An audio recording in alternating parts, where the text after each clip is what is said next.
नमस्कार। ये हमारा वीडियो क्लास 9th के लिए है, जिसमें हम आज आप लोगों को काव्य खंड से, क्षितिज के काव्य खंड से ये अध्याय लिए हैं वाक। पहला अध्याय कबीरदास जी का था, जिसमें हम साखियां और पद पढ़े थे। दूसरा अध्याय काव्य खंड से आपका है वाक, जिसकी जो लेखिका हैं, कवयित्री हैं, वो हैं ललदेद। नाम थोड़ा अटपटा लग रहा है क्योंकि यह नाम कश्मीरी भाषा का है और इनके जीवन के विषय में बहुत पूर्ण जानकारी उपलब्ध नहीं हो पा रही है। पूर्ण जानकारी उपलब्ध भी नहीं है, ना ही हो पाई है। जो भी संक्षिप्त जानकारियां इनके जीवन के विषय में है, उसको हम आपको बताने का प्रयास कर रहे हैं। सबसे पहली बात कि इनका जन्म 1320 ईस्वी के पास, लगभग, ये भी एक्यूरेट नहीं है, लगभग 1320 ईस्वी में हुआ। कहां पर हुआ? जम्मू कश्मीर, पामपोर के निकट सिमपुरा गांव में। इनके अनेक नाम हैं, जैसे इनका नाम हमने यहाँ लिखा है ललदेद, लल्लेश्वरी, ललारिफा, लल योगेश्वरी। अनेक नामों से इनको पुकारा जाता है। जिस प्रकार हमारे और आपके यहाँ हिंदी भाषा में कबीरदास जी, मीरा जी, रसखान जी, रहीम जी, बिहारी दास जी, केशव दास जी, खास करके जो भक्ति काल के कवि हैं, जिसमें भक्ति शाखा के जो कवि हैं, निर्गुण भक्ति शाखा के कवि, जिसमें कबीरदास हैं आपके, और उसके बाद में कबीरदास के बाद में फिर आप ले लीजिए गुरु नानक को ले लीजिए, संत तुकाराम को ले लीजिए, रैदास को ले लीजिए, धना को ले लीजिए, पीपा को ले लीजिए। ये सारे जो निर्गुण संप्रदाय के लोग हैं, जो ईश्वर को साकार रूप में न मान करके निराकार रूप में मानते हैं, और जिनकी रचनाओं का मुख्य उद्देश्य यह होता है कि भव सागर पार अर्थात सांसारिक मोह माया को त्याग करके उस परम तत्व की प्राप्ति, मोक्ष की प्राप्ति। तो जिस प्रकार से हमारे यहाँ कबीरदास जी के साखी यानी दोहे, रहीम दास जी के दोहे, रैदास जी के दोहे, भिखारी दास जी के दोहे प्रसिद्ध हैं, ठीक उसी प्रकार से कश्मीरी भाषा में ललदेद, कवित्री ललदेद के वाक प्रसिद्ध हैं। जिसको हम दोहा कहते हैं, उसको कश्मीरी भाषा में वाक कहा जाता है। और यह कश्मीरी भाषा का अनुवादित रूप है, जो हिंदी में अनुवाद किया हुआ है, वही हम आपको पढ़ाएंगे। मृत्यु के विषय में बात की जाए तो इनकी मृत्यु 1391 ईस्वी के पास, वो भी लगभग हुई है, एक्यूरेट नहीं, लगभग माना जाता है। इनकी जो रचनाएं हैं वो वाक शैली में इनके दोहे हैं, दोहावली हैं। जैसे कबीरदास जी के साखी शब्द रामायणी है, वैसे इनके वाक हैं। उस वाक में ही इन्होंने दोहों को लिखा है, और इनका मुख्य उद्देश्य था कि जनता को जागृत करना, जनता को ईश्वर की तरफ उन्मुख करना। ईश्वर की तरफ उन्मुख कब होता है व्यक्ति ईश्वर की तरफ उन्मुख तब होता है जब वो सांसारिक रीतियों से हताश होता है। और जाहिर सी बात है कि हम ईश्वर की तरफ उन्मुख तब होते हैं जब चारों तरफ से हताश हो जाते हैं, निराश हो जाते हैं, तब एक सहारा ईश्वर का होता है। यही हिंदी भाषा में भी यही प्रयुक्त हुआ कि जब आदिकाल आया, तो आदिकाल में जब एक राजा दूसरे राजा से युद्ध करने लगे, लड़ने लगे, तथा उस समय की जो रचनाएं आने लगी, वो युद्धों का सुंदर एवं सजीव वर्णन, आश्रयदाता राजाओं की प्रशंसा होने लगी। जो कवि उस समय रचना करते थे, वो अपने जिस राज दरबार में रहते थे, उस राजा की प्रशंसा करते थे। और धीरे धीरे स्थिति यह हुई कि ऐसी रचनाएं, पद्मावत, अखरावट आपने सुना होगा, दलपत विजय कुमार रासो, पृथ्वीराज रासो, जिसे चंद्रवरदाई जी ने लिखा, ऐसी रचनाएं आने लगी। आलखंड का नाम सुना होगा। उसके बाद जब आपस में लोग लड़ने लगे और हताश हो गए, तो हताश, और उधर मुस्लिमों का आक्रमण हुआ देश पर, तो जनता हमारी भक्ति की तरफ, यानी जो कवि लोग हुए, उन्होंने जनता को भक्ति की तरफ उन्मुख किया कि भक्ति के माध्यम से, ज्ञान के माध्यम से, ईश्वर के द्वारा दिए हुए वेदों और ग्रंथों के निचोड़ से जो सार प्रस्तुत किया गया, उस सार से हताश व्यक्ति के अंदर आशा की किरण जगाई जाए और उसे याद दिलाया जाए कि सांसारिक मोह माया है, इसके झगड़े में ना पड़ के आप ईश्वर का नाम लीजिए, तभी आपका कल्याण होगा, तभी इस संसार सागर से आपको मुक्ति मिल पाएगी, आपको मोक्ष मिल पाएगा। तो यही कार्य कवित्री वाक यानी ललदेद जी ने किया, और ललदेद जी ने अपनी इस रचना के माध्यम से बताया कि जीवन में जो निराशा है, अपने जीवन को लेकर के जो निराशा है, उस निराशा को व्यक्त कर रही हैं। पहले पद में उन्होंने उस निराशा को व्यक्त किया, अपने जीवन से, अपने इस जीवन जीने की सुख और दुख से हताश हैं और उस हताश से, उस निराशा को व्यक्त कर रही हैं कि कब हमें उस पारब्रह्म परमेश्वर की, ईश्वर की प्राप्ति होगी, जिससे हमें इस संसार सागर से मुक्ति मिलेगी। तो आइए पढ़ते हैं, उनकी यह रचना है। पहला पद और दूसरा पद, दोनों पद हमने लिया है। पहले पद में उन्होंने लिखा है कि रस्सी कच्चे धागे की खींच रही मैं नाव, जाने कब सुन मेरी पुकार, करें देव भव सागर पार, पानी टपके कच्चे सकोरे, व्यर्थ प्रयास हो रहे मेरे, जी में उठती रह रहे हुक, घर जाने की चाह है घेरे, घर जाने की चाह है घेरे। दूसरा पद उन्होंने लिखा कि खा खाकर कुछ पाएगा नहीं, ना खाकर बनेगा अहंकारी, और सम खा तभी होगा संभावी, खुलेगी साकल बंद द्वार की। बड़ी अच्छी चीजें लिखी हैं, देखने में अटपटी लग रही है, थोड़ा सा दिमाग से उड़ता हुआ नजर आएगा, लेकिन उड़ाने की जरूरत नहीं है। अभी हम आपको समझा रहे हैं, आपकी समझ में आसानी से आ जाएगा। बहुत जैसे कविता जब हम पढ़ते हैं तो काव्य जैसे दिखा है कि किस भाषा में लिखा है। कारण इसका स्पष्ट यह है कि यह कश्मीरी भाषा में है और कश्मीरी भाषा का हिंदी अनुवादित रूप है। जैसे कोई अंग्रेजी गाना हो और उसको हिंदी में रूपांतरण कर दिया जाए तो वो उसका लय, ताल और तुक नहीं बैठता है। ठीक उसी प्रकार से है। पहली लाइन में लिखा है कि रस्सी कच्चे धागे की खींच रही मैं नाव। अब यहां व्यंजना समझना है, व्यंजना समझना है कि कह कुछ और रहे हैं, सुन समझना कुछ और है।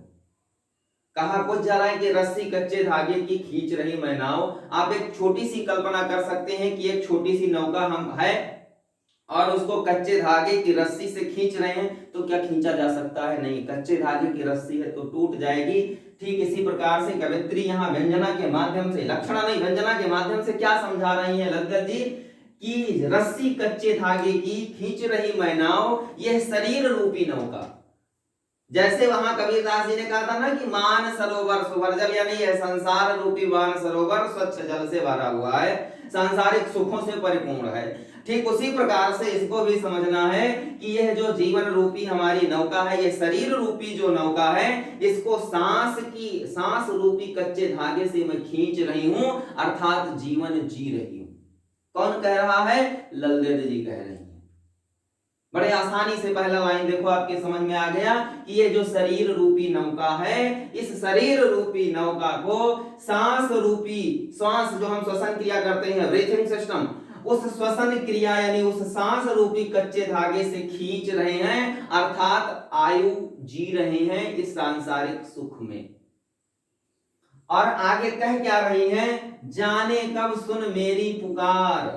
कहा इस शरीर रूपी नौका को हम अपने सांस रूपी कच्चे धागे से खींच रहे हैं, जाने कब सुन मेरी पुकार, पता नहीं कब वह परमात्मा, वो पार ब्रह्म परमेश्वर मेरी पुकार सुनेगा, मेरे इस आवाज को सुनेगा और मुझे इस भव सागर से, अर्थात इस सांसारिक मोह माया से पार कराएगा, उस पार उतारेगा।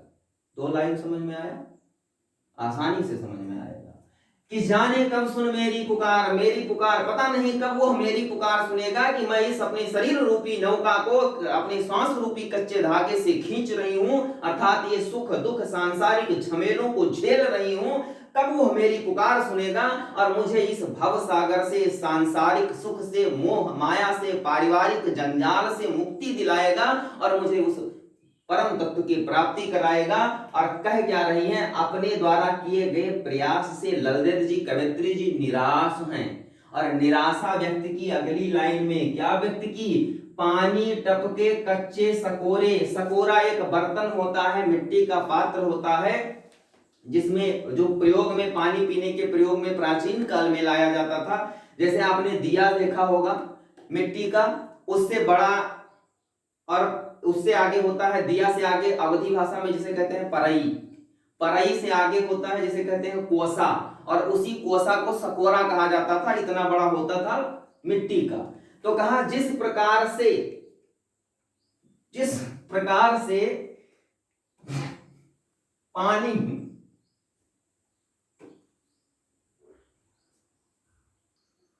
हाँ कष्ट के लिए खेद है, सॉरी टू डिस्टर्ब यू। यहां बात चल रही थी पानी टपके कच्चे सकोरे।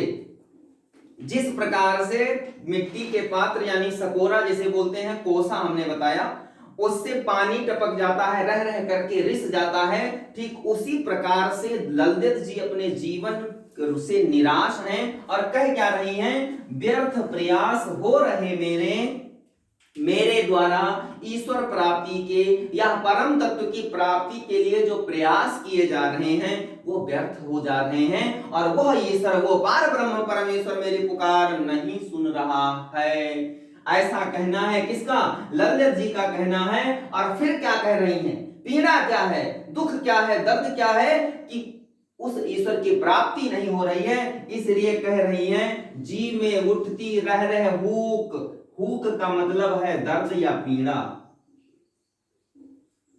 पीड़ा। तो क्या कह रही है? जी में उठती रह रहे ऊक, और कहा जब मेरे द्वारा ईश्वर प्राप्ति के या परम तत्व की प्राप्ति के लिए किए जा रहे प्रयास व्यर्थ हो जाते हैं, असफल हो जाते हैं, तो हमारे हृदय में, जी मतलब मन में या अंतःकरण में या हृदय में पीड़ा उठती है, रह रह करके वो पीड़ा उठती है, और घर जाने की चाह है घेरे, और मुझे घर जाने की, अपने घर एट होम नहीं, अपने घर नहीं, उस घर, उस पार ब्रह्म परमेश्वर के पास जाने की क्या है? इच्छा है, अभी भी लालसा बनी हुई है। इसलिए कवित्री कह रही हैं कि मुझे यह भरोसा है कि किसी न किसी दिन मेरी पुकार ईश्वर सुनेगा और मुझे इस भव सागर से पार कराएगा। अब तो समझ में आ गया होगा। एक बार पुनः आप जानते हैं, एक बार रिवाइज कर लीजिए यहां तक कि रस्सी कच्चे धागे की खींच रही मैं नाव, अर्थात कवित्री कह रही हैं कि शरीर रूपी नौका को इस श्वास रूपी कच्चे धागे से मैं खींच रही हूं, और जाने कब सुन मेरी पुकार, पता नहीं कब वो ईश्वर, वो पार ब्रह्म परमेश्वर मेरी पुकार सुनेगा और मुझे इस भव सागर से, इस सांसारिक सुख से, इस सांसारिक मोह माया से, इस सांसारिक झमेले से मुझे मुक्ति दिलाएगा, मुझे मोक्ष दिलाएगा। और कह रही है कि पानी टपके कच्चे सकोरे, जिस प्रकार कच्चे मिट्टी के बर्तन में पानी रिस रिस करके समाप्त हो जाता है, खत्म हो जाता है, ठीक उसी प्रकार से मेरे द्वारा किए जा रहे प्रयास असफल हो रहे हैं, और फिर मेरे द्वारा जब किए गए प्रयास असफल हो जाते हैं तो मेरे हृदय में पीड़ा उठती है, दर्द उठता है, और मुझे आज भी अपने उस पार ब्रह्म परमेश्वर के घर जाने की चाह, इच्छा बरकरार है, घेरे हुए है, लालसा बनी हुई है कि किसी न किसी दिन वो ईश्वर मेरी पुकार अवश्य सुनेगा।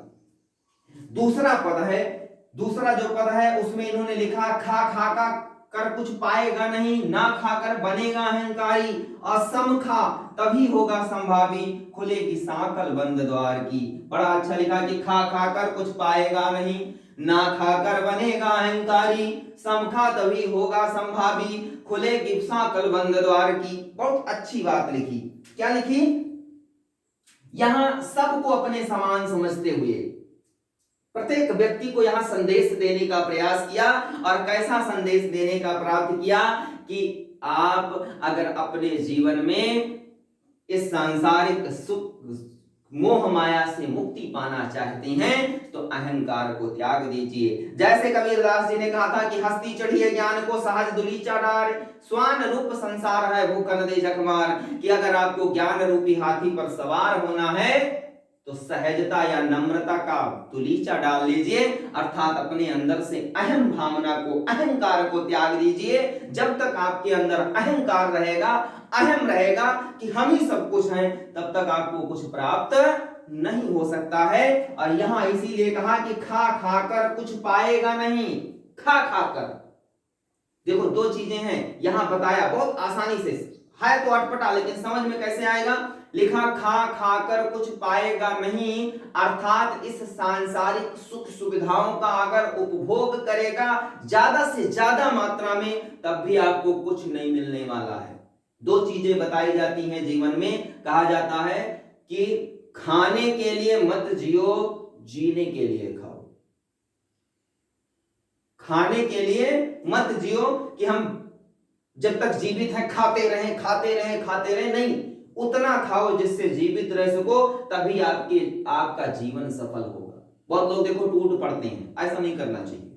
मतलब भर का खाओ, जितने से आपका जीवन चल सके, इतना मत खा लो कि यहां तक खा लो पढ़ने बैठो, नींद आने लगे, कहानी खत्म हो जाए। तो ऐसा नहीं खाना चाहिए। इसीलिए कहा खा खा कर कुछ पाएगा नहीं, अर्थात इस सांसारिक सुखों का जितना भी उपभोग करेगा उससे कुछ मिलने नहीं वाला है, और ना खाकर बनेगा अहंकारी। और अगर ये भी कहा कि अगर इन सांसारिक सुख सुविधाओं का उपभोग नहीं करेगा, बिल्कुल से त्याग देगा, तो आपके अंदर अहम की भावना आ जाएगी, अहंकार हो जाएगा। जैसे अभी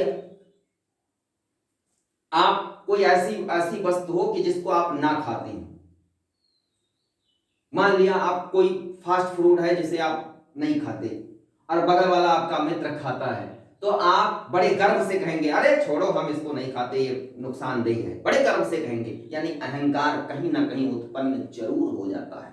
तो इसीलिए कहा कि अगर ज्यादा खाएगा यानी ज्यादा सुख सुविधाओं का उपभोग करेगा तब भी आपको कुछ नहीं मिलने वाला, और अगर नहीं खाएगा तो अहंकार उत्पन्न हो जाएगा।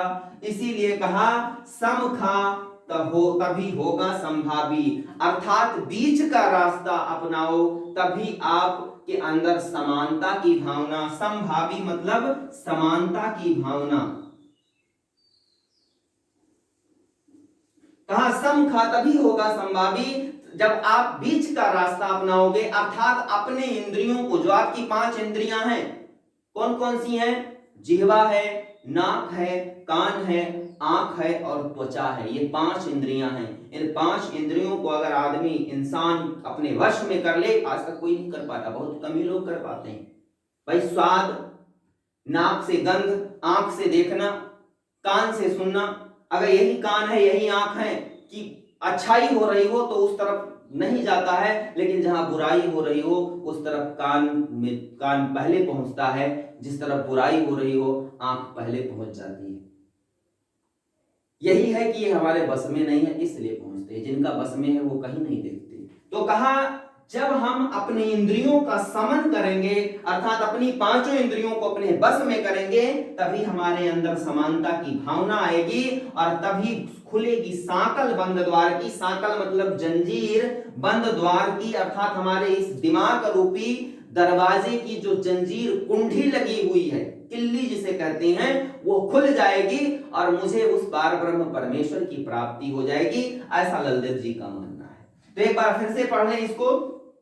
कहा खा खाकर कुछ पाएगा नहीं, अर्थात सांसारिक सुखों का जितना भी उपभोग करेगा आपको कुछ नहीं मिलने वाला, और नहीं खाएगा यानी उस सांसारिक सुखों का अगर बिल्कुल उपभोग नहीं करेगा तो आपके अंदर अहम उत्पन्न हो जाएगा, अहंकार उत्पन्न हो जाएगा।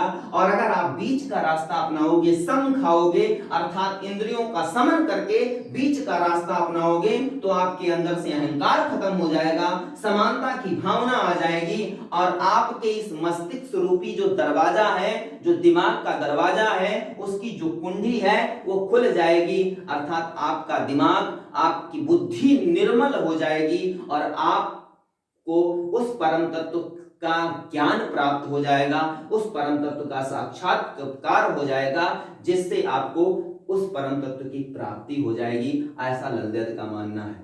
तो इतना अगर आपके समझ में आया है तो कमेंट बॉक्स में, अगर आप इस वीडियो को देखते हैं और मेरे द्वारा बताया गया यह अर्थ जो अभी हमने आपको व्याख्या की है, यह व्याख्या समझ में आता है तो कमेंट बॉक्स में जरूर आप लिखें, और उसके बाद में अगर कोई प्रश्न बनता है तो उस प्रश्न को जरूर लिखें, उसका उत्तर हम शीघ्र देते आए हैं और देंगे, जिससे आपको जो है कहीं भी परेशानी ना हो। और जो अगला 2 पद है उसको हम नेक्स्ट वीडियो में पढ़ाएंगे। तब तक के लिए धन्यवाद, थैंक यू।